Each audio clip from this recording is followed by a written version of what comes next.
My FBI agent son called at midnight. Dad, lock everything now. Kill all the lights and get to the basement. Do not tell your son-in-law. Patrick, you're terrifying me. Just do it, I obeyed. Hiding in the dark workshop, through the small basement window, I saw something that froze my blood. Before continuing, subscribe to the channel and write in the comments what time it is in your region, right now. My name is Chester Burney. I'm 67 years old, living in Philadelphia's Chestnut Hill neighborhood. Spent 38 years as a fire inspector before hanging up my badge. Always thought the worst dangers were in burning buildings. Turns out the real fire starts in your own home. Let me tell you about my daughter Jessica. 42 years old, used to be my little girl who'd run to greet me after every shift. We'd sit on the porch and she'd tell me about her day, her dreams, her fears. That was before Daniel Harris walked into her life 3 years ago. Charming guy, I'll give him that. Real estate consultant, he said. Smooth talker. The kind who could sell ice to someone already freezing. When they got married 2 years back, I was happy for her. A father wants his daughter to be loved, protected. But something changed after the wedding. Jessica's laugh became quieter, her visits became shorter, and her eyes, they stopped meeting mine the same way. Then came the proposal, last February. Dad, we want to move in with you, Jessica said over coffee at my kitchen table. Just temporarily. Daniel's between projects, and our lease is ending. Plus, you're getting older. We could help around the house. I should have said no. Should have trusted my gut, the same instinct that kept me alive in countless blazing structures. Instead, I said yes, because she was my daughter, and I wanted to believe she still cared. That was my first mistake. Daniel moved in like he owned the place. First week, he installed security cameras. For your safety, Chester, he said with that practiced smile. You're living alone in a big house. Can't be too careful these days. Then came the financial help. He suggested consolidating my accounts, streamlining my bills. I work with money every day, Chester. Let me take this burden off your shoulders. My friends started calling less. When they did, Daniel was always there, hovering. Chester's resting, he'd say, taking the phone from my hand. He'll call you back. I never did. Eventually, they stopped trying. The cameras multiplied. Living room, hallways, kitchen. Just upgrading the system, Daniel explained. But I noticed something odd. None in their bedroom. None in the basement where I kept my clock restoration workshop. Interesting choices. Jessica went along with everything. Dad, you need to take it easy, she'd say whenever I questioned anything. You're not as young as you used to be. Let us help. Let us help. That phrase became their favorite weapon. My son Patrick, the one who actually gave a damn, tried reaching out. Patrick, 44, works for the FBI in their financial crimes division. Smart kid, always was. He called one evening in January, wanted to visit. Daniel answered my phone. Patrick? Oh, Chester's sleeping early these days. Doctor's orders. I'll have him call you back. I wasn't sleeping. I was sitting 10 feet away, watching Daniel lie to my son through those perfect white teeth. After Daniel hung up, I asked, Why didn't you let me talk to Patrick? You need your rest, Chester. Patrick works crazy hours anyway. He'd just worry you with work stress. He's my son. And you have enough stress managing your health? Jessica chimed in from the doorway. Daniel's right. You don't need Patrick's FBI drama in your life. That's when I started noticing the pattern. They weren't helping me. They were isolating me. Every decision went through them. Every phone call filtered through Daniel's control. My own house became a prison with invisible bars. I'm not a fool. 38 years investigating fire scenes teaches you to spot patterns, to see what doesn't fit, and none of this fit. But I played along, acted the grateful father, the doddering old man who needed protection. Because if there's one thing fighting fires taught me, it's patience. You don't rush into a burning building blind. You assess, you plan, then you act. The night everything changed was Valentine's Day. February 14th. The clock on my nightstand read 12:17 a.m. when my phone buzzed. Daniel and Jessica were asleep, or so I thought. I grabbed it quickly, saw Patrick's name on the screen. Hello? I whispered. Dad, listen carefully. Patrick's voice was tight, urgent, not the tone of a casual late-night chat. Right now, Lock all your doors and windows. Turn off every light in the house. Then go to the basement, your workshop. Don't come out. And Dad, whatever you do, don't tell Daniel I called." My heart hammered. "Patrick, you're scaring me." "Just do it. Please. Trust me." The line went dead. I sat there in the darkness, phone clutched in my shaking hand. Patrick wouldn't call at midnight to play games. Something was wrong. Something was very wrong. I slipped out of bed, moved through my house like a ghost. Every instinct screamed at me to turn on lights, to check on Jessica and Daniel. But I trusted Patrick. After months of isolation, of manipulation, of controlled captivity, my son's voice was the only thing that felt true. I checked the front door, locked. Back door, locked. Windows secure. Then I killed the lights, one by one, until my home sat in complete darkness. Through Jessica's bedroom door, I heard nothing. Either they were deep asleep, or they were lying there, listening. The basement stairs creaked under my weight. I froze with each sound, waited, then continued down. My workshop sat in the far corner, surrounded by my collection of antique clocks. 23 of them, each one restored with my own hands over 15 years. The ticking filled the silence like a dozen tiny heartbeats. I sat in my work chair, surrounded by springs and gears and the smell of oil.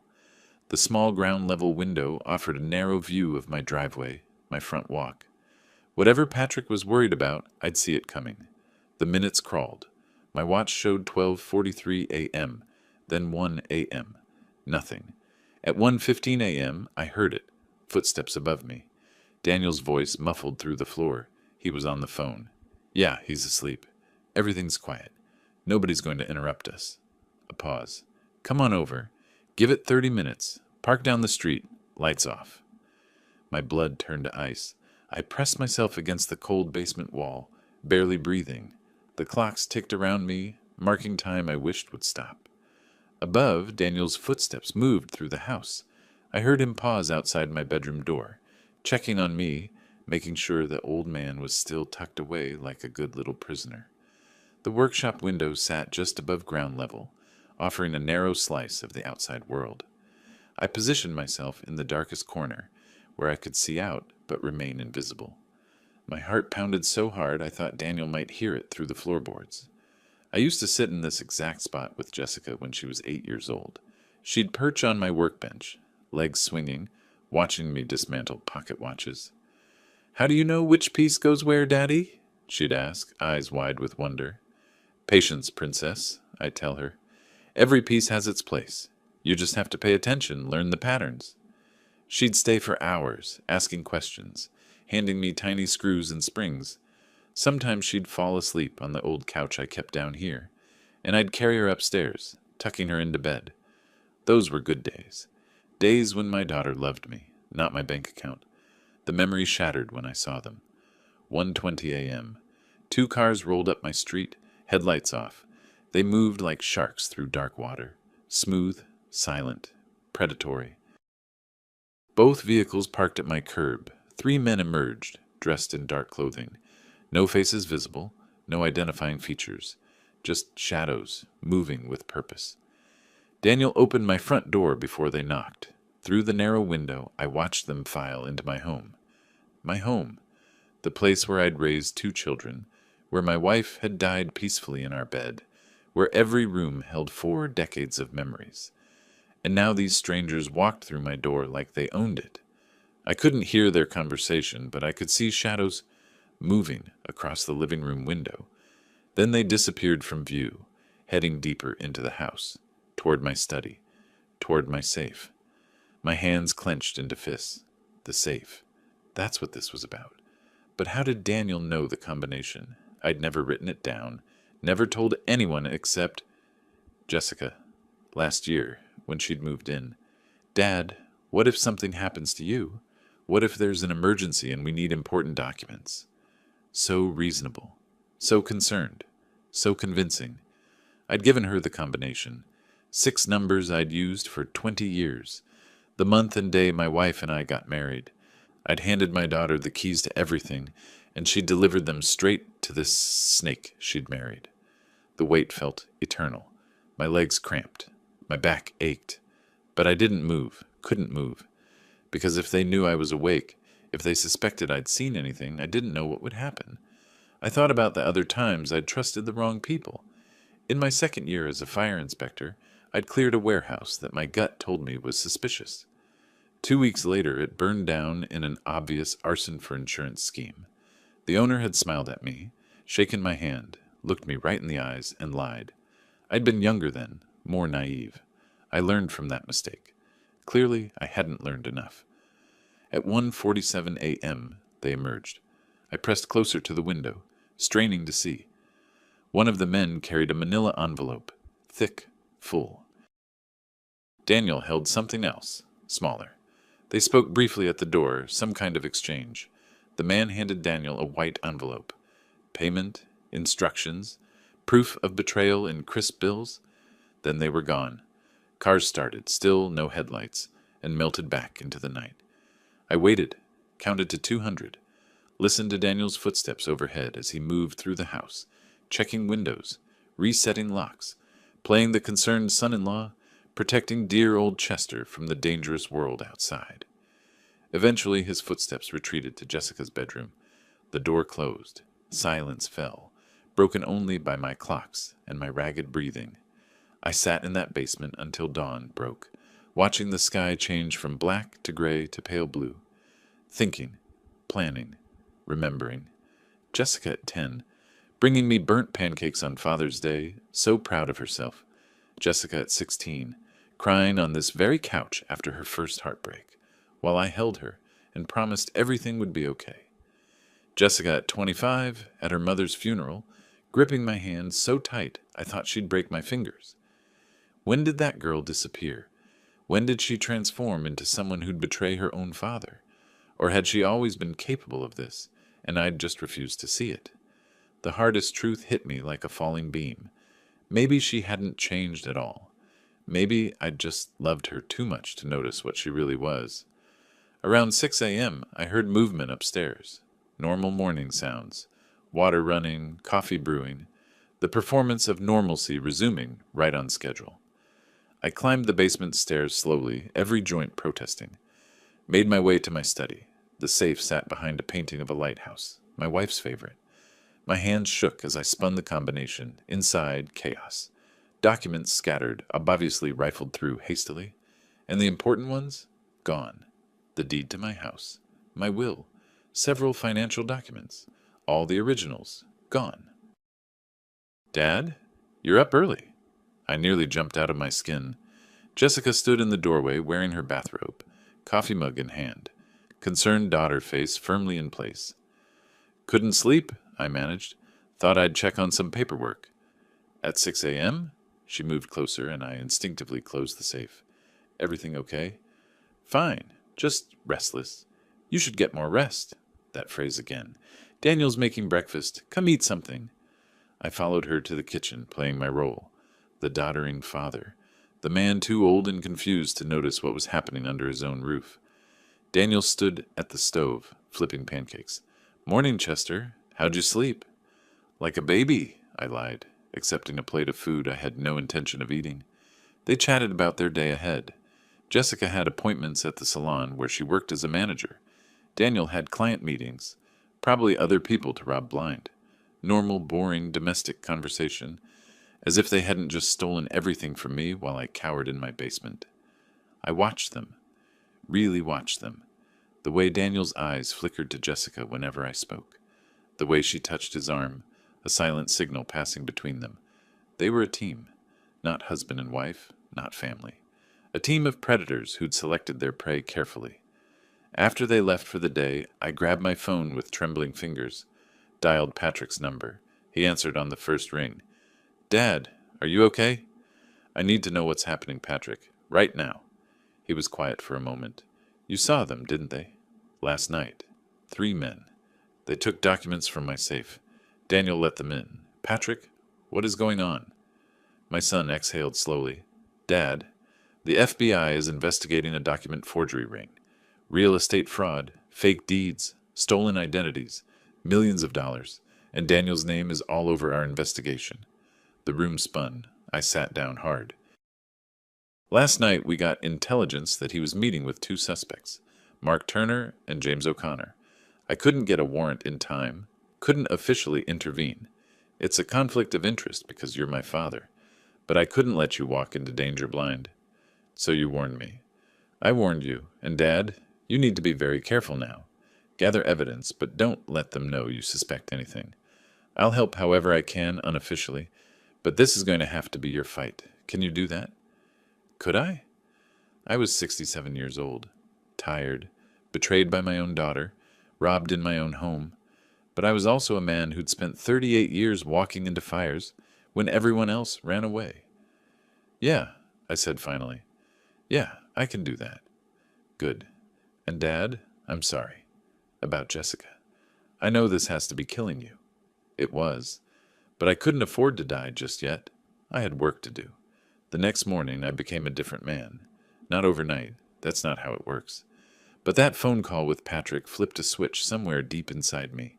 The frightened old man hiding in his basement, he was gone.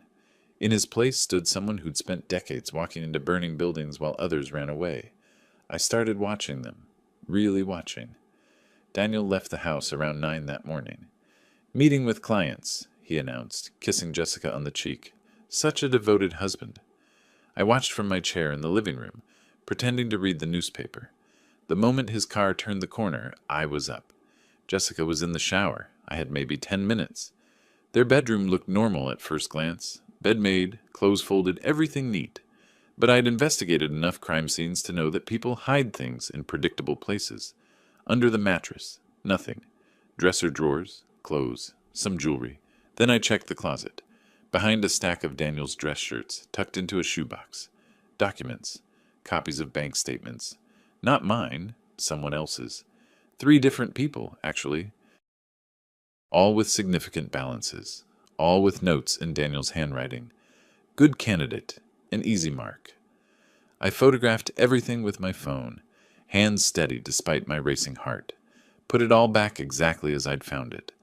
By the time Jessica finished her shower, I was back in my chair, newspaper in hand. Just another boring Tuesday morning. Want more coffee, Dad? She asked, walking past me to the kitchen. No thanks, sweetheart.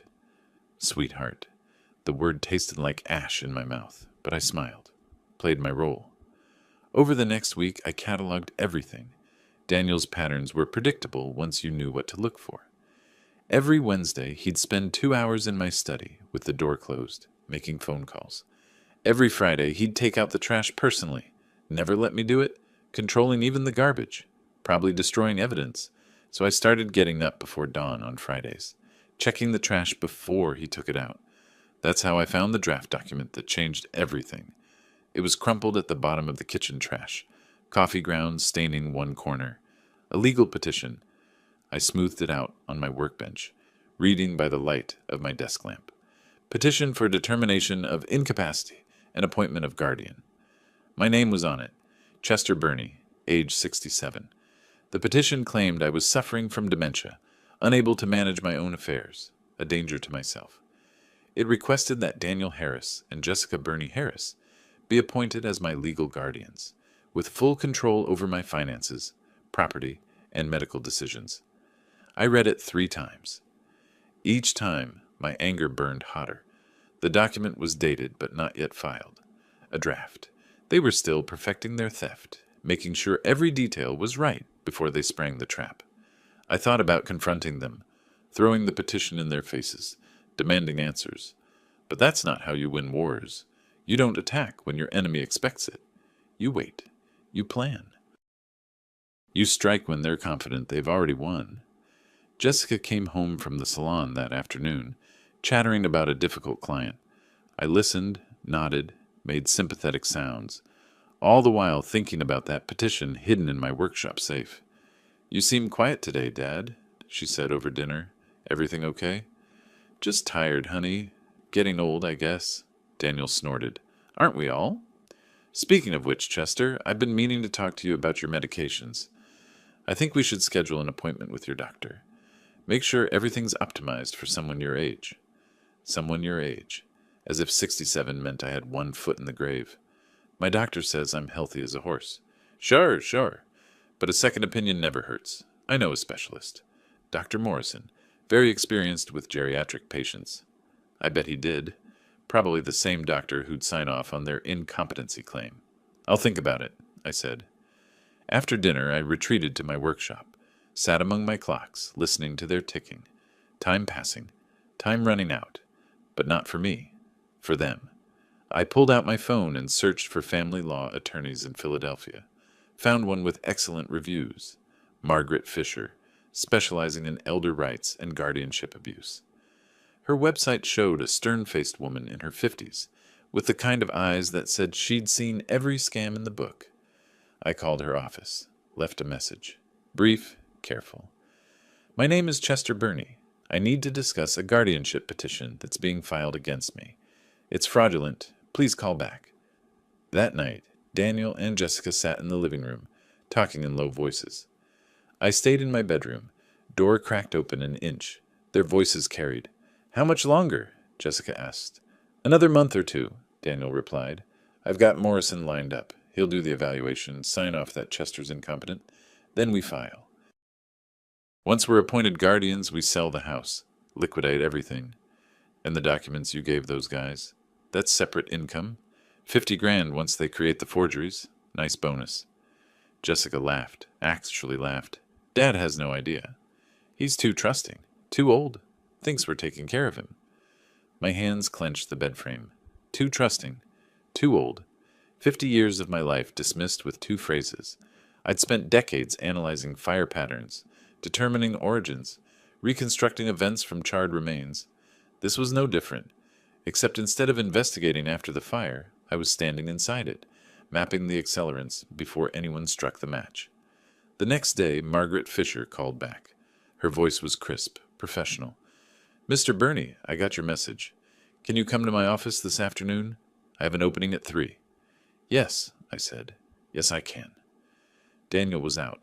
Jessica was at work. I took the bus downtown. Didn't want to ask for a ride. Didn't want questions. Margaret Fisher's office occupied the 15th floor of a Center City high-rise. Through the windows, you could see the whole city spread out like a map. She listened to my story without interrupting. When I finished, she sat back in her chair, fingers steepled.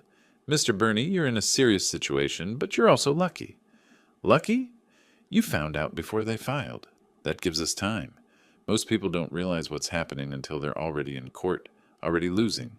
She pulled out a legal pad. Here's what we're going to do.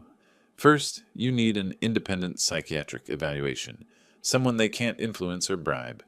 I know a good doctor, Dr. Robert Hill. He'll document that you're completely competent. Okay. Second, we change every lock in your house. New combination on your safe. They can't have access to anything. They'll notice. Let them notice. By the time they figure out what's happening, it'll be too late. She smiled grimly. Third, we draft new legal documents. A new will, revoking any previous powers of attorney, and we prepare a countersuit for financial exploitation. I listened to her plan, feeling something I hadn't felt in months. Hope. One more thing, Margaret said. I need you to gather evidence. Record their conversations if you can. Document everything. Pennsylvania is a 2-party consent state for recordings, but if you're in your own home and you're part of the conversation, or if they don't have a reasonable expectation of privacy in common areas, we have some flexibility. I thought about my antique clocks, about the one on the living room mantel, a beautiful piece from 1920, with a hollow base where I could easily hide a small recording device. I can do that, I said. Over the next 2 weeks, I gathered everything. The recording device, smaller than a deck of cards, fit perfectly inside the clock. I activated it one evening when Daniel and Jessica were watching TV. They didn't disappoint. We should file next month, Daniel said, scrolling through his phone. I've already talked to Morrison. He'll see Chester, ask a few questions, and sign the paperwork saying he's got dementia. What if Patrick interferes? He won't. He's FBI, has to stay clean. Conflict of interest. Once we're guardians, Patrick can't do anything. Chester will be our ward. We'll control everything. Jessica sighed. I feel bad sometimes. He's my father. He's old, Jess. He doesn't need all this money sitting around. Better we use it now, while we can enjoy it. What's he going to do with $890,000 in equity and $340,000 in savings? Watch TV and restore clocks? That's not living. I guess you're right. I'm always right. Trust me. I listened to that recording 5 times. Each time my jaw clenched tighter. Each time my resolve hardened. They thought I was weak, senile, an easy mark. They were about to learn how wrong they were. Dr. Robert Hill's office was nothing like I expected. No sterile white walls or uncomfortable chairs. Instead, it felt like someone's study. Books lining the shelves, warm lighting, comfortable leather furniture. The kind of place where you could actually think clearly. Mr. Burney, he said, shaking my hand, Margaret Fisher speaks very highly of you. She says you're dealing with a difficult family situation.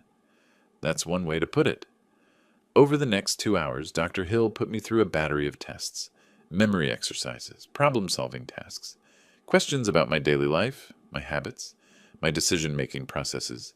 He was thorough, professional, and I could tell he actually cared about getting it right.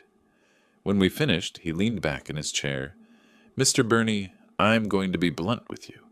There is absolutely nothing wrong with your cognitive function. Your memory is excellent for someone half your age. Your reasoning is sound. Your judgment is clear. If someone's trying to have you declared incompetent, they're either mistaken or they're lying. I know which one it is. Yes, he said quietly. I suspect you do. He typed up his report right there, printed it, and signed it. This should give you the ammunition you need. If they try to pursue guardianship, this evaluation will shut them down. I tucked the report into my jacket. Thank you, Dr. Hill. Take care of yourself, Mr. Burney. And if you need anything else, another evaluation, testimony, whatever, call me. The locksmith came the next day. I'd told Daniel and Jessica I'd be out all afternoon. A lie, but they didn't question it. Instead, I waited until they left for work, then had every lock in the house changed. New deadbolts, new keys, new safe combination. The locksmith, a gruff man named Pete, worked quickly and efficiently. Kicked out some freeloaders? He asked as he installed the last lock. Something like that. Smart man. Never let people take advantage, even if they're family. Especially if they're family. After he left, I walked through my house, testing each lock. For the first time in months, I felt like I owned my own home again. They could live here, sure, but they didn't control it anymore. Margaret Fisher worked fast. Within a week, she'd prepared a stack of documents 6 inches thick. New will, Jessica got exactly what Pennsylvania law required she inherit, not a penny more. Revocation of all previous powers of attorney, a living trust protecting my assets, and the piece de resistance, a preliminary injunction preventing anyone from accessing my financial accounts without my explicit in-person authorization. We'll file this quietly, Margaret explained. They won't know until they try something and get shut down. What about their petition? If they file it, we'll be ready. We have Dr. Hill's evaluation, evidence of their financial exploitation, and testimony from you about their isolation tactics. Any judge will see through it immediately. I sat in her office, surrounded by legal documents that protected everything I'd built over a lifetime.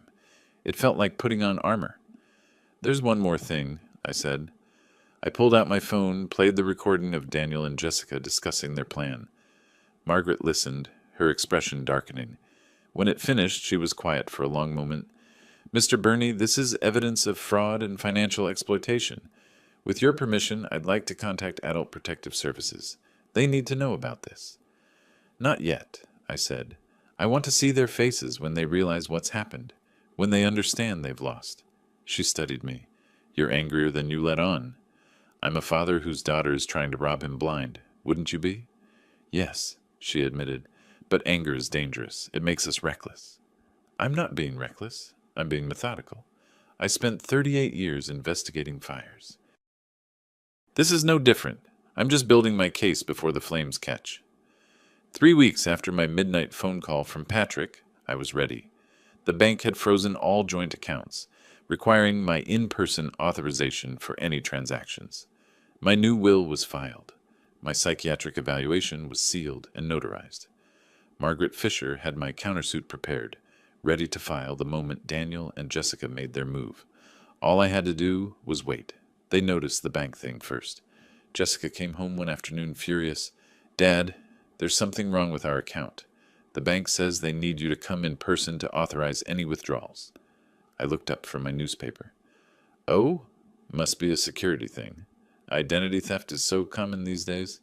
But I need to transfer money for the salon lease. I'll go with you tomorrow. Can't you just call them? Bank policy, I said with a shrug.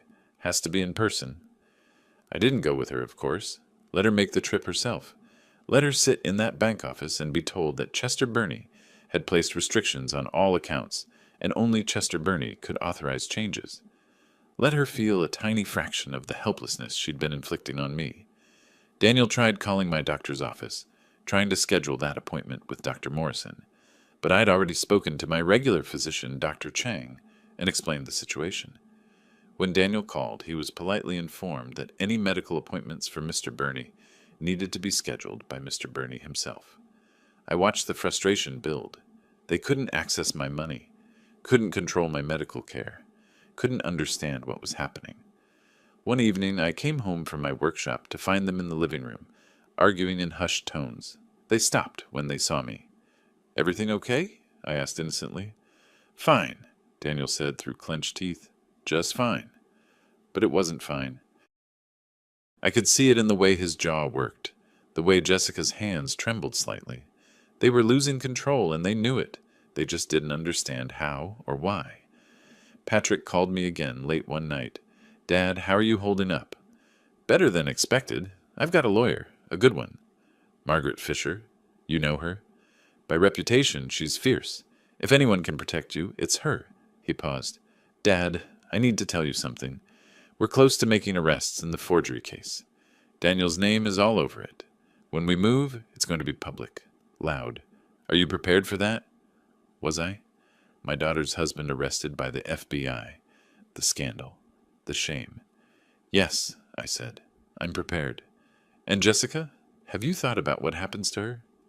I had. Late at night, lying in bed, staring at the ceiling. I'd thought about my little girl, the one who used to bring me burnt pancakes on Father's Day, the one who cried in my arms after her first heartbreak. She made her choice, I said finally. I can't save her from the consequences. I'm sorry, Dad. Me too. After we hung up, I sat in my workshop, surrounded by the ticking of my clocks. Each one I'd restored piece by piece, bringing them back to life from broken, forgotten things. Some people can be restored too, given enough time, enough care, enough patience, but some people don't want to be restored. They want to burn everything down and warm themselves on the flames. I looked at the clock on my workbench, the one containing the recording device. It had captured everything I needed. Daniel and Jessica plotting, laughing about my ignorance, planning to steal everything I'd worked for. The next morning I walked into the kitchen where they were having coffee, looked at both of them. Really looked. I'm going out this morning, I said. Lawyer's appointment.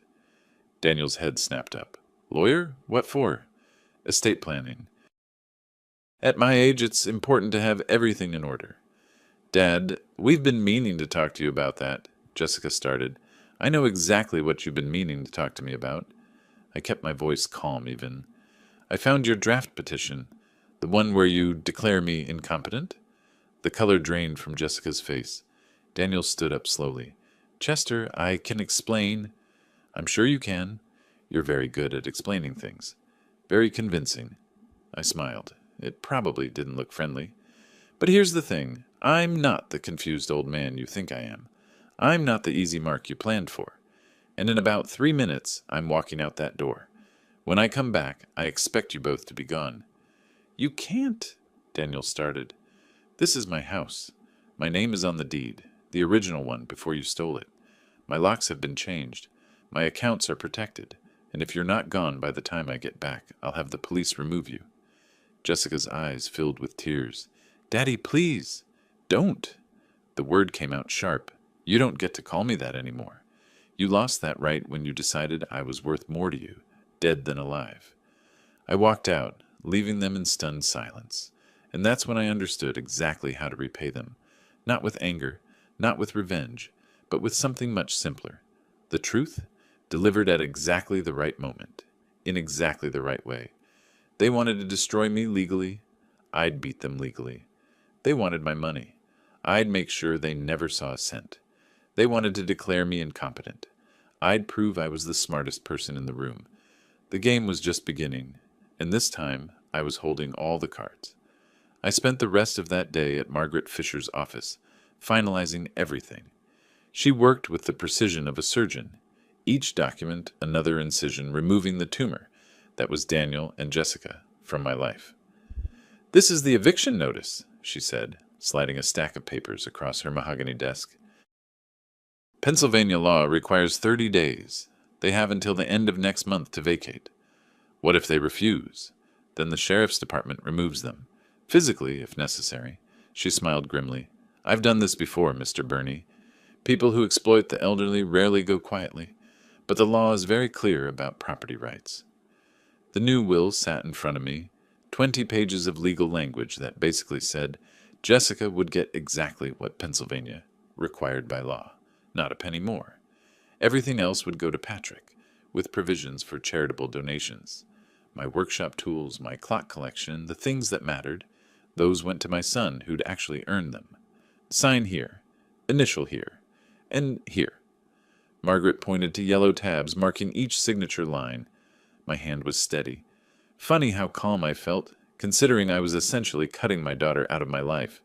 But then again, she'd cut me out first. I was just making it official. "There's one more thing," I said. "I want to file a complaint with Adult Protective Services. Document everything they've done." Margaret nodded. "I was hoping you'd say that. It creates a paper trail. If they try anything else, harassment, defamation, false accusations, we have documentation of their pattern of abuse." The word felt strange. Abuse. I'd never thought of it that way. They'd been so subtle, so careful. But that's exactly what it was, wasn't it? Financial exploitation, emotional manipulation, isolation from my support system. "Do it," I said. That evening I returned home to find Daniel's car in the driveway. My car, technically. The one I'd let him borrow indefinitely because it's just sitting there collecting dust, Chester. I walked in through the new locks I'd had installed. The click of the bolt sliding home felt like victory. They were in the living room, sitting close together on the couch. Plotting, probably. They looked up when I entered, and I saw something new in their eyes. Fear. They were starting to realize something was wrong, even if they didn't know what yet. "We need to talk," Daniel said, standing up. "About this morning. You were upset. I wasn't upset. I was clear. You both need to leave my house." "Dad, please." Jessica's voice cracked. "Can we just discuss this like adults?" Adults don't steal from their parents. Adults don't plot to have their father declared incompetent so they can rob him blind. I kept my voice level, calm. "You want to talk like adults? Fine. I know about the petition. I know about your plan with Dr. Morrison. I know about the documents Daniel gave to his criminal friends." Daniel's face went pale. "I don't know what you're talking about." "Save it. I have recordings. I have evidence. And in about 2 weeks, you're both going to receive some very interesting legal documents." I walked past them toward my workshop. I'd start looking for a new place to live if I were you. "You can't just kick us out." Daniel's voice rose. "We have rights." I turned back. "No, Daniel. You have 30 days. That's what Pennsylvania law gives you. After that, you have nothing." His hands clenched into fists. For a moment, I thought he might actually try to hit me. Part of me almost hoped he would. Assault would make Margaret's job even easier. But Jessica put her hand on his arm. "Daniel, don't." "Your daughter's smarter than you," I said. "She knows when to quit." I went down to my workshop, locked the door behind me, and sat among my clocks. They ticked steadily, marking time. In 30 days, this house would be mine again. Really mine. Not a prison where I was slowly suffocated by my own kindness. My phone buzzed. "Patrick, how'd it go?" he asked. "Documents are filed. Locks are changed. They know something's wrong, but not exactly what." "Good. Dad, I need to tell you something. We're moving on Daniel soon. Maybe a week, 2 at most. The investigation's almost complete." "Will Jessica be charged?" Silence. Then, "We don't think so. She's involved in the guardianship scheme, but the document forgery is all Daniel. We can prove he stole from you, gave documents to Turner and O'Connor. Jessica's connection is more circumstantial." I wasn't sure if I felt relieved or disappointed. "So she gets away with it." Legally, maybe. But Dad, she's about to lose everything. Her husband goes to prison. She loses her home. Her father cuts her off. That's not exactly getting away with it. He was right. And somehow that felt worse than if she'd been arrested. She'd have to live with what she'd done, watch it all fall apart, knowing she'd chosen this. Thanks, Patrick. Hey, Dad, I'm proud of you. Not many people your age would fight back like this. Your age. Everyone kept saying that, like being 67 meant I was already half dead. I'd run into burning buildings at 67. I'd climbed 3-story ladders at 65. Age was just a number until people decided to use it against you. The next few days were tense. Daniel and Jessica barely spoke to me. They'd have whispered conversations that stopped when I entered a room. I watched them panic slowly, like water coming to a boil. Jessica tried one more time. She knocked on my workshop door late one evening. Dad, can I come in? Doors open. She stepped inside, looking around at my clocks, like she was seeing them for the first time. I remember watching you work on these when I was little. You'd let me hand you tools, explain how each piece fit together. You were a good helper? Was I? She sat on the old couch. What happened to us, Dad? When did everything go wrong? I set down the pocket watch I'd been cleaning. You tell me, Jessica. When did you decide I was worth more to you as a legal ward than as a father? She flinched. Daniel said it would be easier this way, that you'd be taken care of, but we could manage things for you. Keep the house in the family. By declaring me incompetent? He said it was just paperwork, that nothing would really change. And you believed him? Smart, college-educated woman like you? I shook my head. Or did you just want to believe him because it meant getting what you wanted without feeling guilty? Tears rolled down her cheeks. I don't know anymore. I don't know what I was thinking. That's the problem, Jessica. You weren't thinking. Or maybe you were thinking too much about money and not enough about what it would cost you. She wiped her eyes. Is there any way to fix this? Can we start over? No, I said simply. We can't. Trust doesn't grow back once you burn it down. She left without another word. 3 days later, the papers arrived. I wasn't home when the sheriff's deputy delivered them. I'd planned it that way, spent the afternoon at the library, then grabbed coffee at a small shop on Germantown Avenue. Let them receive those documents without me there to watch. Sometimes the aftermath is sweeter than the moment itself. When I returned around 5, both cars were still in the driveway. I walked in to find Jessica sitting at the kitchen table, papers spread in front of her, face buried in her hands. Daniel stood by the window. The eviction notice crumpled in his fist. They didn't hear me come in at first. I stood in the doorway, watching. This was it. The moment everything I'd built came together. This is impossible, Daniel was saying. He can't do this. He's incompetent. We were going to prove it. He has a psychiatric evaluation, Daniel. Jessica's voice was hollow. Dated 2 weeks ago. From Dr. Robert Hill. Says he's completely competent, sharp as anyone half his age. So get another evaluation. It doesn't work that way. She slammed her hand on the table. Don't you understand? He knew. He knew what we were planning, and he... She saw me then. Her eyes went wide. Dad! Daniel spun around. The color drained from his face so fast I thought he might pass out. His mouth opened, closed, opened again. No sound came out. He looked like a fish drowning in air. Good evening, I said pleasantly. I see you got my lawyer's correspondence. Your lawyer? Daniel finally found his voice. It came out strangled, 2 octaves higher than normal. You don't have a lawyer?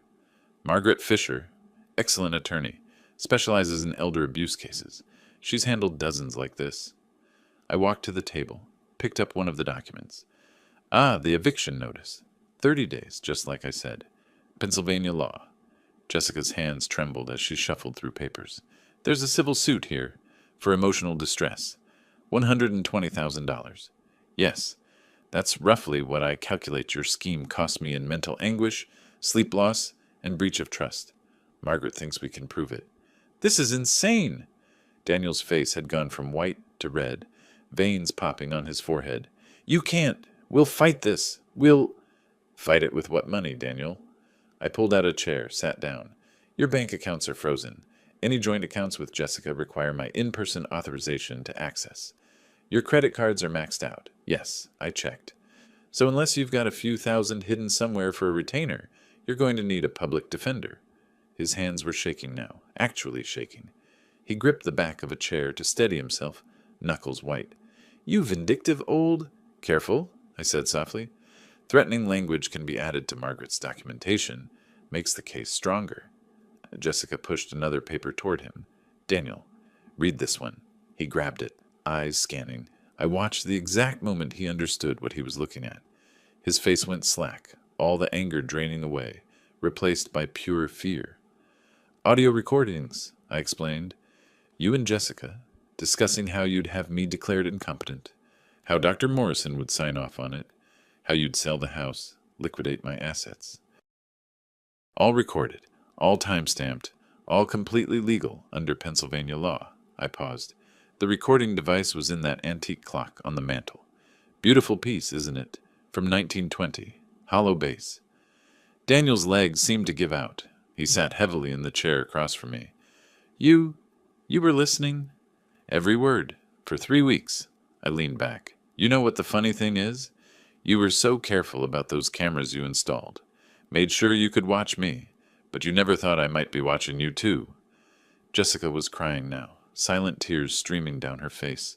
Her shoulders shook. She looked younger suddenly, like the girl who used to help me in my workshop. But that girl was gone. This woman had chosen to betray me, and now she was learning what that choice cost. Dad, I'm so sorry. Stop. I held up my hand. You're not sorry you did it.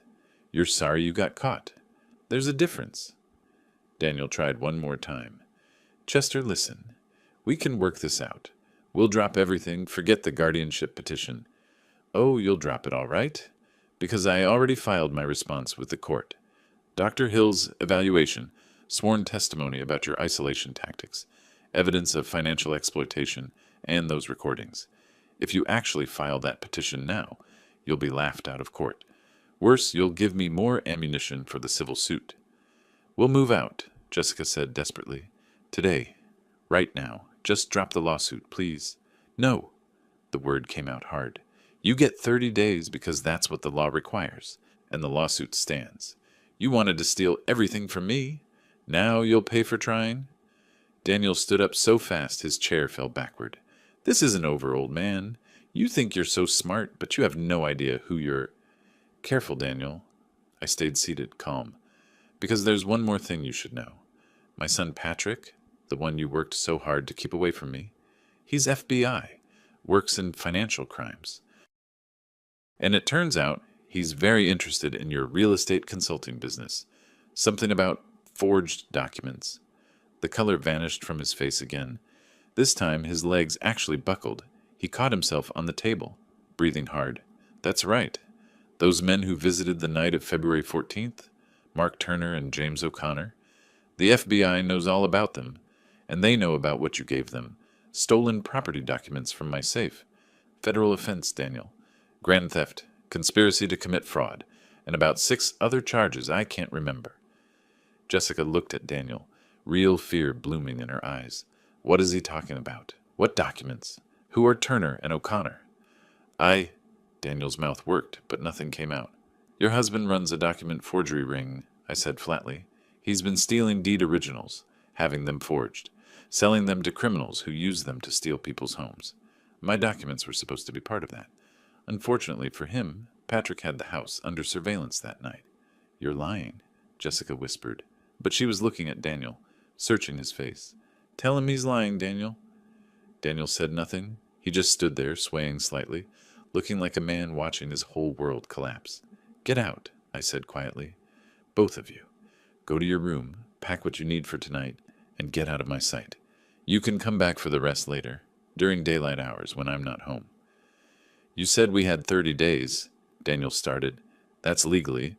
What I'm telling you now is practically, get out. They went. Upstairs, moving like zombies, shell-shocked and broken. I heard drawers opening, closets sliding, the sounds of rapid packing. 30 minutes later, they came down with suitcases, not looking at me. At the door, Jessica turned back one last time. Dad! Go, Jessica. She did. I locked the door behind them. New locks, new keys, new life. stood in the sudden silence of my house. My house. Not a prison anymore, not a trap, just a house, waiting for me to decide what came next. The clocks in my workshop chimed 6 o'clock. Right on time. Everything was right, on time. I called Patrick. "They know," I said. "Everything." "How'd they take it?" I thought about Daniel's face, that progression from shock to fear to absolute despair. About Jessica's tears, her trembling hands, the way she'd looked at her husband with dawning horror. "About as well as you'd expect," I said. "When are you moving on, Daniel?" "Soon, maybe a week. We need to coordinate with local police, get everything lined up." "He'll run." "Let him try. We're watching him. Has been since that night in February." After we hung up, I went down to my workshop, sat in my chair, surrounded by the steady ticking of my clocks. Each one I'd restored from broken pieces, brought back to life through patience and care. Some things could be restored. Others just needed to be thrown away. I picked up my current project, a pocket watch from 1895. Beautiful piece, but the spring had snapped. I had a replacement ordered due to arrive any day now. Fix what could be fixed. Replace what couldn't. Move forward. It was the only way to survive. The courtroom smelled like old wood and nervous sweat. I'd been in courthouses before, testifying as a fire inspector, but never as the defendant in someone's scheme to rob me of my independence. The hearing was set for a Thursday morning, 2 weeks after I'd kicked them out. Margaret Fisher sat beside me at the defense table, crisp and professional in her navy suit. Across the aisle, Daniel and Jessica huddled with their public defender, a young man who looked fresh out of law school and way over his head. Judge Sandra Morrison, no relation to the corrupt Dr. Morrison, who was supposed to certify me incompetent, presided over the proceedings. She was in her 60s, silver-haired, with the kind of sharp eyes that missed nothing. "This is a petition for determination of incapacity," she began reading from the file. "Mr. Harris and Mrs. Harris Burney are requesting to be appointed guardians of Mr. Chester Burney, claiming he is unable to manage his own affairs due to cognitive decline." Their lawyer stood. "Your Honor, we have witnesses who can attest to Mr. Burney's deteriorating condition, concerning behavior, memory lapses, poor judgment." "I'm sure you do," Judge Morrison said dryly. "Ms. Fisher, I see you filed a response." Margaret stood, and I swear the temperature in the room dropped 5 degrees. "Yes, Your Honor. A comprehensive response that includes independent psychiatric evaluation, audio evidence of fraud, and testimony regarding the petitioner's true motivations." Daniel's face went pale. He whispered urgently to his lawyer, who looked increasingly uncomfortable. "Let's hear the petitioner's evidence first," the judge said. They called 3 witnesses. Mrs. Henderson, from 2 doors down, who claimed I'd been wandering the neighborhood confused. Mr. Patel from the corner store, who said I'd forgotten how to work the credit card machine. And Daniel's friend Mike, who testified I'd asked him the same question 5 times in one conversation. All lies, all coached. I recognize the pattern. Create a narrative of incompetence through small, unprovable claims. Then Margaret stood up. "Your Honor, I'd like to present evidence that directly contradicts these testimonies." She pressed play on the audio recorder. My voice filled the courtroom, clear and sharp, recorded 3 days before the hearing. "Margaret, I've reviewed the Peterson case law you mentioned. The 2019 Pennsylvania Supreme Court decision in Commonwealth v. Sanders establishes precedent that testimony alone, without medical evidence, is insufficient for capacity determination. I suggest we cite that in our brief." Margaret's voice responded, "Excellent catch, Mr. Burney. Your legal analysis is spot on." The judge's eyebrow rose. "That's quite lucid for someone with cognitive decline." "There's more, Your Honor." Margaret handed her a document. "This is Dr. Robert Hill's psychiatric evaluation, conducted just last month. Dr. Hill is one of Pennsylvania's leading geriatric psychiatrists. His conclusion: Mr. Burney demonstrates complete cognitive competence, with memory and reasoning abilities in the superior range for his age group." Jessica's lawyer tried to object. "Your Honor, one doctor's opinion is significantly more credible than 3 neighbors with no medical training." Judge Morrison cut him off. "Continue, Ms. Fisher." "Your Honor, I have audio recordings of the petitioners discussing their true motivation." Margaret nodded to me. I pulled out my phone, connected it to the courtroom's sound system. My hands were steady. This was the moment I'd been waiting for. Daniel's voice crackled through the speakers. Another month or two and we file. Morrison will sign off that the old man's incompetent. Then we sell the house, liquidate everything. Jessica's laugh followed. Dad has no idea. Thinks we're taking care of him. The courtroom went silent. You could have heard a pin drop on carpet. Daniel shot to his feet. That's illegal. You can't record. Actually, Margaret said calmly, Pennsylvania is a two-party consent state, but with an exception. When recorded in one's own home, in common areas where there's no reasonable expectation of privacy, it's perfectly legal. Mr. Burney was in his own living room. The recording device was in his own clock. Everything is admissible. The judge looked at Daniel and Jessica like they were something she'd scraped off her shoe. Is there anything else, Ms. Fisher? Yes, Your Honor. I'd like to call a witness. Special Agent Patrick Burney of the Federal Bureau of Investigation. The courtroom doors opened. Patrick walked in wearing his FBI credentials and a dark suit. He looked every inch the federal agent he was. I felt a surge of pride watching my son stride to the witness stand. After being sworn in, Margaret asked him directly, Agent Burney, can you explain your relationship to this case? Chester Burney is my father, Patrick said clearly, and Daniel Harris is a subject in an ongoing FBI investigation into a real estate document forgery ring. The public defender jumped up. Objection! This is beyond the scope. Overruled, Judge Morrison said sharply. I want to hear this. Continue, Agent Burney. Patrick pulled out a folder.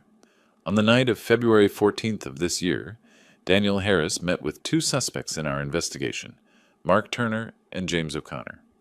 During this meeting, which took place at my father's residence, Mr. Harris provided them with original property documents stolen from my father's safe.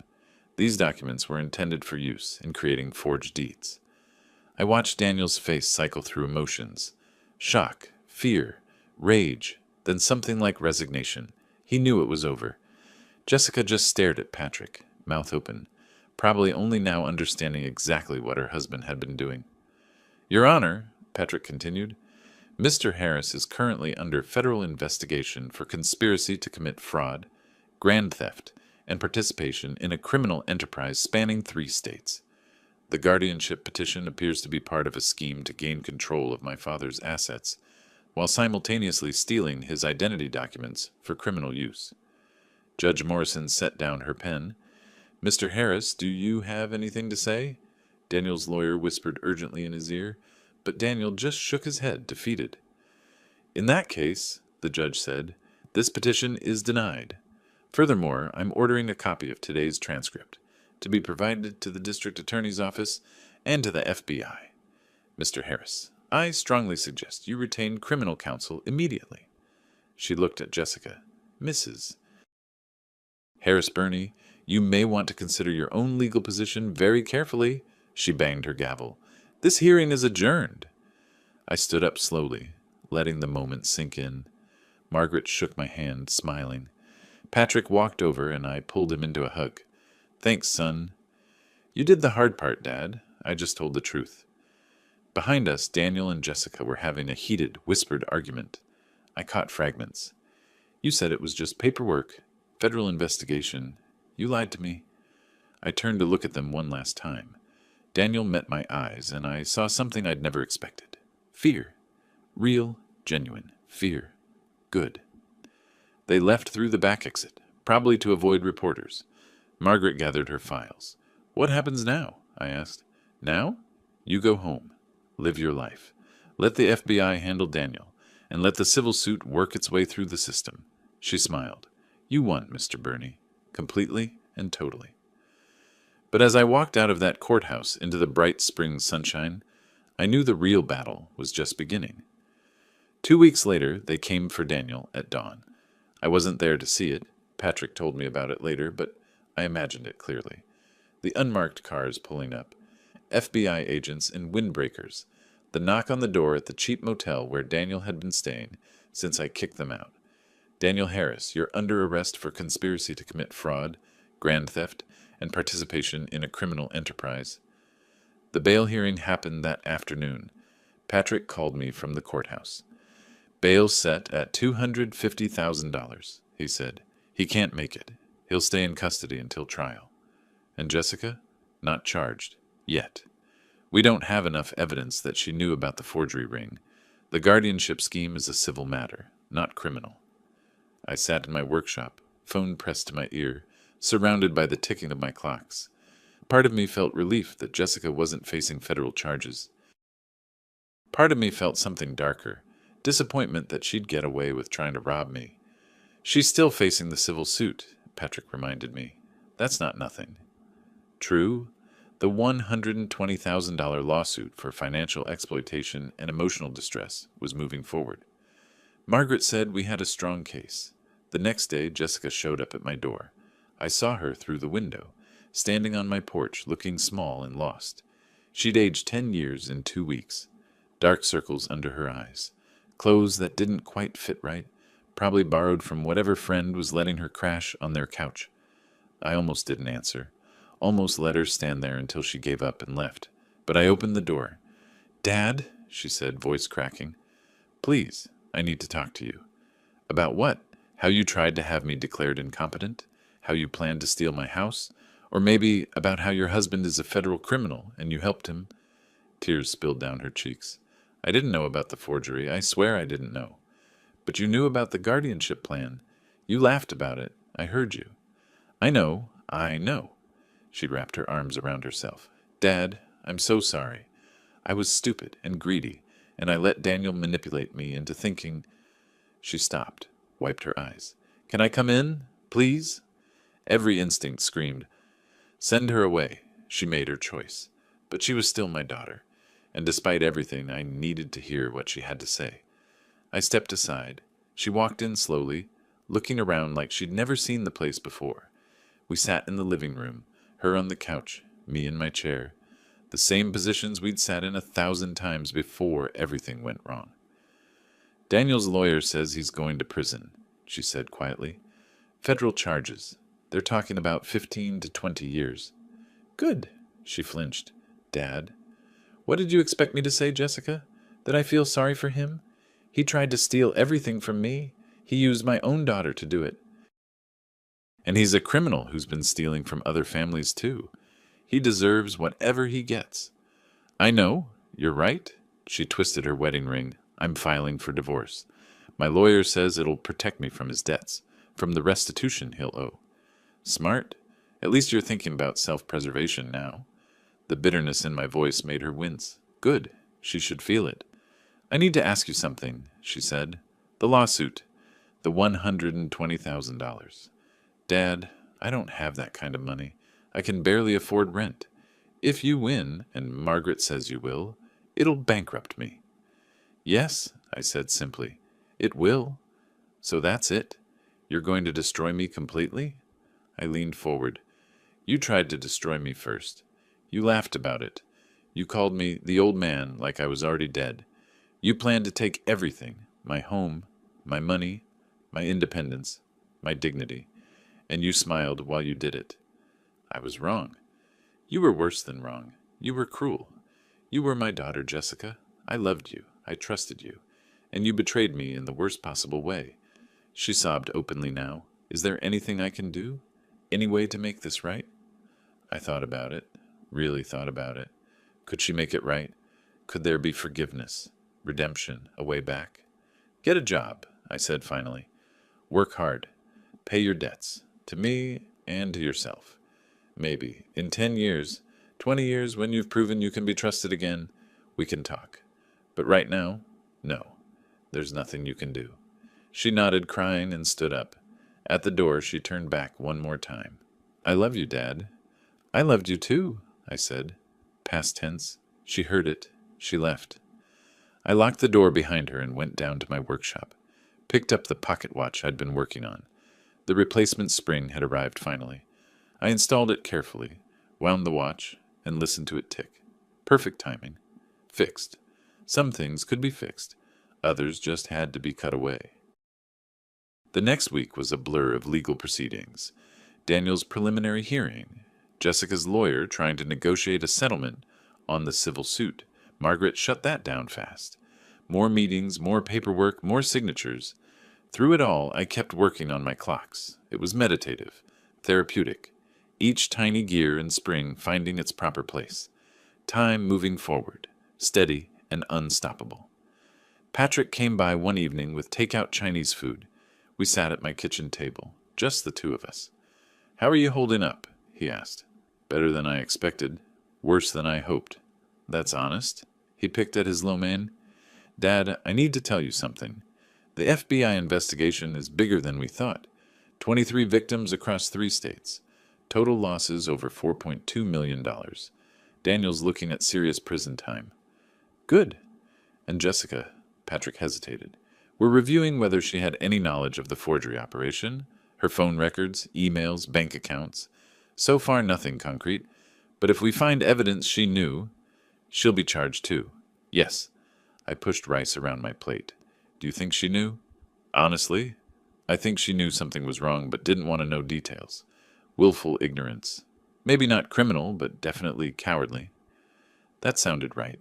That sounded like the Jessica I'd seen these past months, turning away from uncomfortable truths, letting Daniel handle things, pretending everything was fine as long as she got what she wanted. "Whatever happens to her," I said, "she chose it. She chose Daniel. She chose greed. She chose betrayal. These are just consequences." Patrick nodded. "You're stronger than most people, Dad. Most people in your position would have given up, let it happen, become what they said you were." "Maybe. But I spent 38 years walking into fires. You don't survive that by giving up." We finished dinner. Patrick helped me clean up, then headed home to his own family. I stood at the sink, washing dishes, looking out the window at my yard. My house, my life, still mine. The clocks in my workshop chimed 9. I went downstairs, turned on my desk lamp, and got back to work. I had a beautiful 1895 pocket watch that needed its case polished. After that, a mantel clock from the 1920s that needed a new escapement. Time kept moving. I kept moving with it. And somewhere out there, Daniel sat in a cell, finally understanding what it meant to have everything taken away.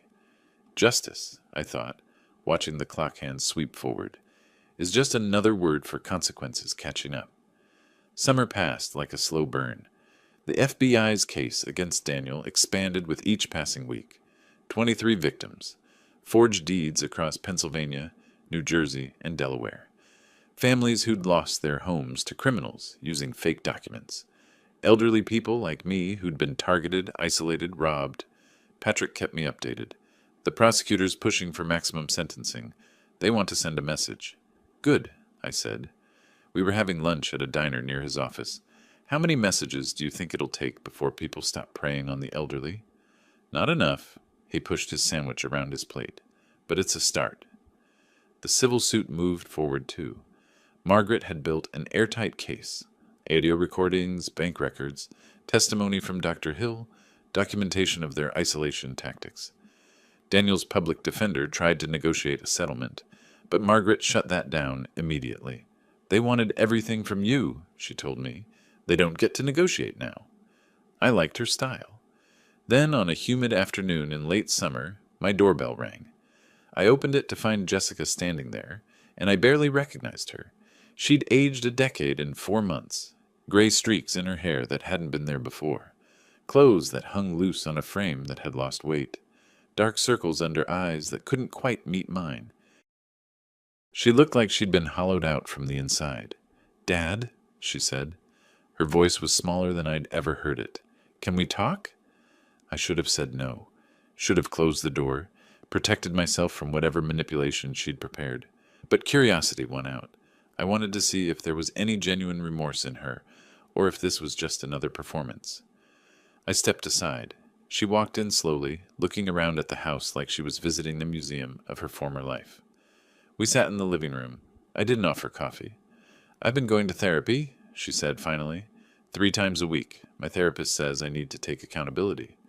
That's what therapists usually say. She flinched at my tone. "I know you hate me. I deserve that. But I need to say this, whether you believe me or not." She took a shaky breath. "I was wrong. About everything. I let Daniel manipulate me into thinking you were a burden. that we deserved your money, that the guardianship was somehow for your own good. You laughed about it. I know. Tears started falling. I know.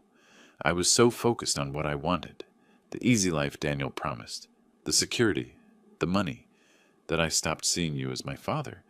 You became this obstacle, this thing in the way of what I thought I deserved. You stopped loving me. No. She looked up, desperate. I never stopped loving you. I just started loving money more, and I hate myself for that. I watched her cry. Part of me wanted to comfort her, the way I had when she was little, and the world seemed too big and scary. But that little girl was gone. This woman had made her choices. What do you want from me, Jessica? Nothing. I don't expect forgiveness. I don't expect you to drop the lawsuit or let me back into your life. I needed you to know that I understand what I did, how much I hurt you, and I'm sorry. Silence filled the room. My clocks ticked in the workshop below, marking seconds that felt like hours. Sorry doesn't undo it, I said finally. It doesn't give me back the year I spent being isolated and manipulated. It doesn't erase the recordings of you laughing about robbing me. It doesn't heal the wound of knowing my own daughter saw me as a mark. I know. But it's a start. I leaned forward. Here's what I need from you, Jessica. Not for me. For you. Get a job. Any job. Work hard. Pay your bills. Pay the judgment you're going to owe me. Live honestly. Prove to yourself that you can be better than what you became. And then maybe in 10 years, 20 years, when you've rebuilt yourself into someone trustworthy, we can talk. But right now, you're still the woman who tried to steal everything from me. She nodded, wiping her eyes. Okay, that's fair. She stood to leave. At the door, she turned back one more time. I hope someday you can forgive me. Maybe someday I will, I said. But that day isn't today. She left. I locked the door and went down to my workshop. Picked up a clock I'd been restoring. Beautiful piece from 1902. Needed a new mainspring. I installed it carefully, wound it up, and listened to it tick back to life. Some things could be restored, others had to be set aside until you figured out if they were worth the effort. 3 weeks later, Patrick called. It's over, Dad. Daniel took a plea deal. What kind of deal? 15 years federal prison. No chance of parole until he serves at least 12 and a half, plus restitution to all victims. Your $890,000 is part of that. I sat down. 15 years. Daniel was 38 now. He'd be 53 when he got out, if he got out. Middle-aged with a federal conviction owing nearly $1 million. What about the civil suit? Court date next month? Margaret says it's a formality. Daniel's guilty plea makes your case a slam dunk. Everything was falling into place. Justice, served cold and methodical, just like I'd planned it. But it felt strange. Hollow almost. I'd won. I'd protected myself, exposed the truth, brought criminals to justice. So why didn't I feel triumphant? Maybe because victory over your own daughter doesn't feel like victory. It just feels like loss, dressed up in legal documents. That night, I sat in my workshop, surrounded by the ticking of my clocks, and allowed myself one moment of grief for the daughter I'd lost, for the family I'd thought I had, for the trust that could never be rebuilt. Then I wound up a clock, set it running, and moved forward, because that's what you do. You survive, you adapt, you keep going. Time doesn't stop for grief, it just keeps ticking, steady and relentless, carrying you toward whatever comes next. The final hearing happened on a gray October morning. The courtroom was almost empty. Just me, Margaret, Jessica and her lawyer, a court reporter, and Judge Morrison. Daniel was still in federal custody, so he wasn't there. His absence felt appropriate. This was about what he and Jessica had tried to do to me, and both of them facing consequences. Judge Morrison reviewed the case quickly. Daniel's guilty plea, the evidence Margaret had compiled, the audio recordings that proved conspiracy. Mrs. Harris Burney, the judge said, looking at Jessica, do you contest the plaintiff's claims of financial exploitation and emotional distress? Jessica's lawyer started to speak, but Jessica cut him off. No, Your Honor, I don't contest it. It's all true. Her lawyer looked shocked. I felt something shift in my chest. Surprise, maybe, or the faintest hint of respect. In that case, Judge Morrison said, I'm entering judgment for the plaintiff. Mrs. Harris Burney, you are ordered to pay $75,000 in damages to your father, Chester Burney. Given your current financial situation, the court will allow payment in installments of $625 per month over 10 years. Jessica nodded. Her hands trembled slightly as she signed the court documents. When she looked at me, her eyes held something I hadn't seen before: genuine shame. We left the courthouse through different exits. Margaret walked with me to the parking garage. "That's it," she said. "You won. Completely." "Yes," I said. "I did." "You don't sound happy about it?" "Winning against your own child isn't happy, Margaret. It's just necessary." She nodded, understanding. "What will you do now?" "Move forward. That's all any of us can do." The next week, I put the house up for sale. Too many memories in those walls. Too many ghosts. A young family bought it. Husband, wife, 2 kids, a dog. They were excited, full of plans. The husband shook my hand at closing. "We'll take good care of it," he promised. "I know you will." I found a nice 2-bedroom apartment in a quieter neighborhood, closer to Patrick's place with a parking garage and good security. The second bedroom became my new workshop, smaller than the old one, but big enough for my clocks and my workbench. Patrick helped me move. We hauled boxes of clock parts, tools, furniture, my collection of 23 restored clocks, each one carefully wrapped and transported. After we finished, we sat on my new balcony, drinking coffee and looking out over the city. "You okay, Dad?" "Yeah, I am." And surprisingly, it was true. You know what the hardest part is? I still love her. Jessica. She's still my daughter, even after everything. Of course you do. She's family. But love doesn't mean letting someone destroy you. That's what I learned. You can love someone and still protect yourself from them. That's wisdom right there. We sat in comfortable silence, watching the sun set over Philadelphia. Life settled into a new rhythm. I worked on my clocks, restored a beautiful pocket watch from 1887, fixed a mantel clock that someone had given up on, started volunteering at a senior center, teaching clock repair to other retirees who needed a hobby. About 2 months after the final hearing, I received a postcard. No return address, but I recognized Jessica's handwriting. Working as a hotel receptionist, in therapy, making payments, one day at a time. J. I put it on my refrigerator. Not forgiveness exactly, but acknowledgement that she was trying. More postcards came over the following weeks. Brief updates. Got a promotion, assistant manager now. Paid this month's installment early. Therapist says I'm making progress. I didn't respond. Wasn't ready for that. But I kept the postcards. Put them in a small box in my workshop, along with a photo of Jessica from when she was 10, helping me fix a clock, smiling like she had no cares in the world. Maybe someday we'd talk again. Maybe not. Time would tell.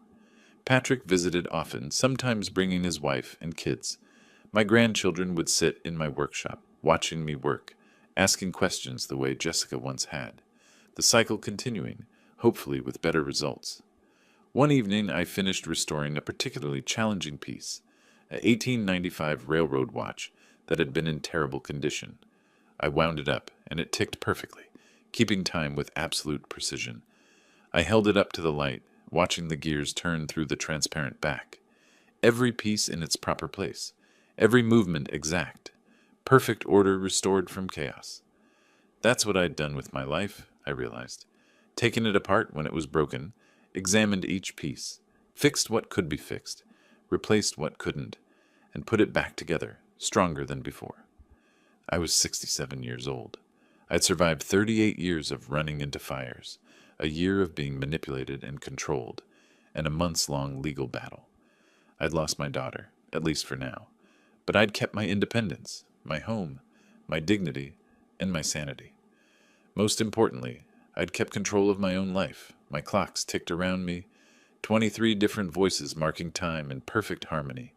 Each one I'd restored with my own hands. Each one a small victory over entropy and decay. Some people might look at my life and see loss, a broken family, a daughter who betrayed me, years spent fighting just to keep what was mine. But I saw something different. I saw survival, resilience, proof that you're never too old to fight back, never too tired to defend yourself, never too weak to demand justice. Daniel would spend the next 15 years in prison, learning what it meant to have your freedom stripped away. Jessica would spend the next 10 years paying back what she tried to steal, learning the weight of consequences. And me? I'd spend however much time I had left doing what I'd always done, fixing broken things, keeping time, and moving forward. The clocks chimed 7. Time for dinner. Time to keep living. Because in the end, that's the best revenge of all. Surviving, thriving, and refusing to let those who try to destroy you define who you become. I wound my favorite clock, the 1920 mantelpiece that had hidden my recording device, and smiled at the irony. The same clock that had captured their conspiracy now sat on my new mantel, ticking away peacefully in a home they'd never control. Time marches on, and so do I.